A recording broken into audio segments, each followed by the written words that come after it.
Now let's take a look at some of the important ANC leaders who shared their thoughts with ANN7 after the ANC National Policy Conference concluded yesterday.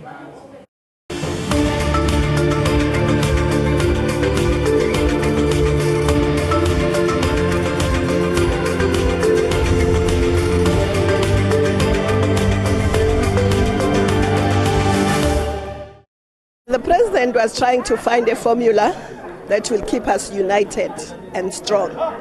And of course, we all want a united, strong ANC. So I don't think anyone can say otherwise. We do want a strong, united organization. The branches must go and discuss and take a decision in December. The issue of white monopoly capital, the ANC still seems divided on that matter. What is your reaction to that? No, we're not divided at all. We are agreed that monopoly capital elsewhere in the world is monopoly capital.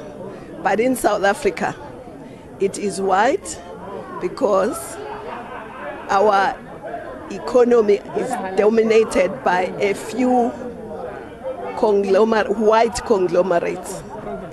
Nobody can show me what black or green or whatever conglomerates that are dominating the economy. But we are agreed that otherwise monopoly capital is monopoly capital. But in South Africa, because of our history and our situation, it is white. Thank you so much for your time. We are agreed. There is no disagreement within the ANC about that. There is no disagreement. So coming out of this policy conference, are you sure that the ANC is actually much more united as it was before? Definitely.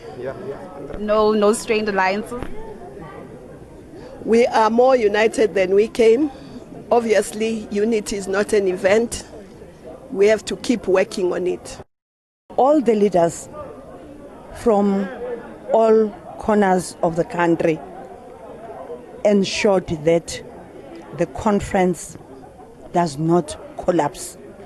But we did not even go near collapsing. Just the spirit of camaraderie, the understanding that we will never have the same views. And what binds us together is our commitment to the ANC. There are policies of the ANC, but the values of the ANC have kept the ANC for all these years. And when we were all here, we thought about that. But also, the steering committee did sterling work.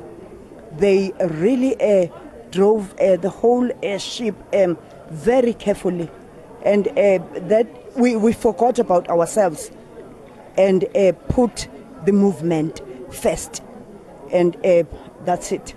I've been asking every leader here about, President Jacob Zuma's power sharing formula. Are you for it? What are your sentiments or your actions around the power sharing formula? I was taken by a surprise. We are going to discuss it and very deeply. We've always been saying that sometimes when people think a woman is going to win the election, they would bring in men so that they are there. It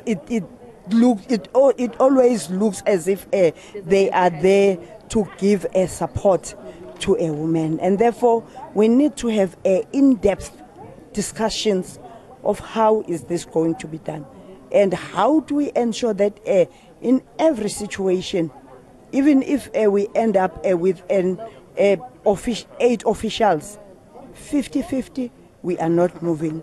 Having officials as a structure, we are not moving as the Women's League. Now, August 8 is coming up, the motion of no confidence against President Jacob Zuma. Is the ANC coming out united, backing the president in this motion? We are happy as the Women's League because we did not forget about that. And secondly, if nothing was not said about that here in this conference, people were going to think, ANC does not care about its president. no one opposed our suggestion, and actually we got support. So we are happy about that. We're waiting for the 8th with an understanding that all of us who go there go through the ticket of the African National Congress. And our people must know that the parties that are calling for us to vote on our conscience, they never do that in their parties. You send an SMS about your leader, you are taken to task. And therefore, what they are doing is hypocritical. What they are doing is to destroy the ANC. What they are doing is to continue with the narrative that says the ANC is weak. And we want to say to our comrades, today it's Comrade Zuma. Yesterday it was Comrade Thabo. Yesterday it was President Madiba. And we are saying, even with the next president, if you think the liberal views and the narrative is correct, you will never be able to change it with the incoming president. And therefore, we need to be patient. All of us were left with only a few months to the conference. Let's wait up until the conference and be patient and not rush and not allow anyone who is not a member of the ANC to take decisions about who must be the leader of the ANC. Well, it's trying to find a way of dealing with challenges that the ANC has been facing or undergoing. And therefore, any proposal that is put on the table, the good thing about it is a proposal that still has to go to the branches, and branch members will have the opportunity to look into it and look at other options if need be.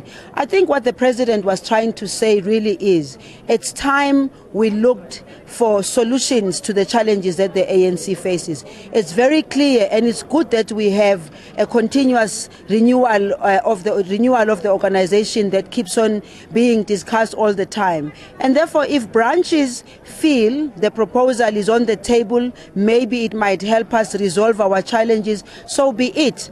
And as I say, the good thing is, everything still has to go back to the branches, and only the branches can be able to say yes or no to any proposal of that nature. We need to build the organization, and if we have to build the organization, we combine the two. Principle remains principle for the ANC, and therefore we have to combine the two. We've got strategy and tactics, which is a document that we keep on renewing at all times, but it is a base document, and therefore any decisions that have been taken here, I think the president himself referred back again to say that it's going to go back to the branches, and the branches will decide. Come December, will come with the final position of all the policy positions that have been forwarded. He stands as the president of the African National Congress. He stands as the president of the country. And until such time that we come to the conference in December, by the way, where we all know that President Zuma will be bowing out, having served excellently from a point of view of being a president of the African National Congress. And then after that, he continues to be a president of the country until come elections. As far as that vote of no confidence is concerned, we will see it in Parliament. That's all that means to it. The bottom line here is that South Africa has got very strong institutions, and those institutions always have to be respected at all times. We are also a political party. We also have to respect our own internal dynamics as a political party. And I think that the leaders who are taking care of the African National Congress in as far as Parliament is concerned will tell us what the next action is going to be. It's only normal that we would have discussions like that in the ANC, because what's the point of having conferences when you all agree with positions? And therefore, ANC has always been a festival of ideas. However, what is important is that after the festival of ideas and decisions have been made, nobody is supposed to go out of the decisions that have been made by a collective. This is what has made the ANC to survive in the past 105 years. And that's what's going to make the ANC survive in the next I don't know how many more years. The ANC was born to liberate all South Africans, particularly the black South Africans and the African South Africans. That is the mission of our birth. Therefore, our conduct and our policies must resonate with these motive forces of our revolution. We are in a revolution here. We are in a democratic revolution, national democratic revolution.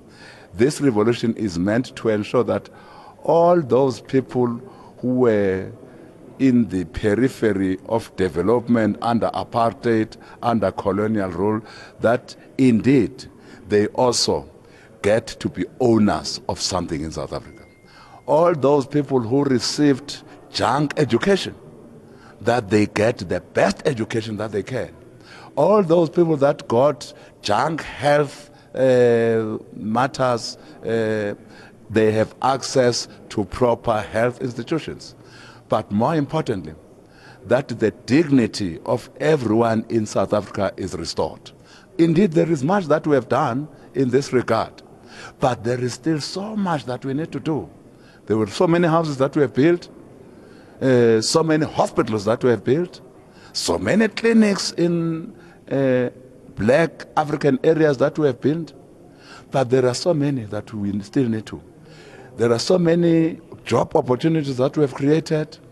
We have indeed done a lot to grow the economy of our country. But as you also know, almost 27% of our people are unemployed. Many of these people are these people that the ANC was born to liberate. These that are not employed today. Therefore, our focus and preoccupation as the ANC, as we enter in the battle of ideas, is how do we make lives of those who were disadvantaged under apartheid rule, under colonial rule, and even under the 23 years that we have been in democracy, those that have not actualized their being, how do we make sure that in our lifetime their lives are changed for the better? That is the mission of every ANC cadre. That is the mission of every ANC leader. Not disunity, not factions in the ANC, because the disunity doesn't deal with these issues I'm speaking to now. Factions do not deal with these issues I'm speaking to now. What exactly do these factions, since you're speaking on them, deal with exactly? Well, I don't know, but the ANC is what the ANC must deal with. One of the issues that in our document we say that disunity and factionalism detract us from doing these things. And we are saying the ANC must deal with these factions. The ANC must deal with disunity. We must all be united around this vision of serving our people. And then can we expect that disciplinary proceedings will take place after these discussions have taken place within, because we know there are disruptions in some commissions and so forth? Well, you see, I'm not in the disciplinary committee, let's first start there. I'm in the communications committee. Where we are disagreeing with many people is where people just speak, come to you and speak, and they don't speak as having been deployed by the ANC and told what is the area of speaking they must engage in. When I came to speak here, I was speaking, and as I'm speaking now, I'm speaking as the chair of the ANC Communication Committee. So I have authority. I did not just barge in and speak to ANN7. So those people who are ill-disciplined, who just come to ANN7, make their own press conferences, or go to ENCA, or go to speak to the Star, without even having been given that latitude by the ANC to speak, that is ill-discipline. That's all we're saying. As to what the ANC does with that, that's another matter. But that's how we characterize it. If anybody can stop you here, at hey, I want to speak to you. I hate Jackson with passion. Now, indeed, that person is ill-disciplined, because that's not what the ANC was born for. The ANC was not born to hate Jackson with passion. This conference is not about hating Jackson with passion. This conference is about how do we oil our service delivery to these people that we were born to service. And then coming back to your capacity in the communication department, you spoke about possible regime change that could be fostered by media, more specifically in the print area. Could you please clarify that?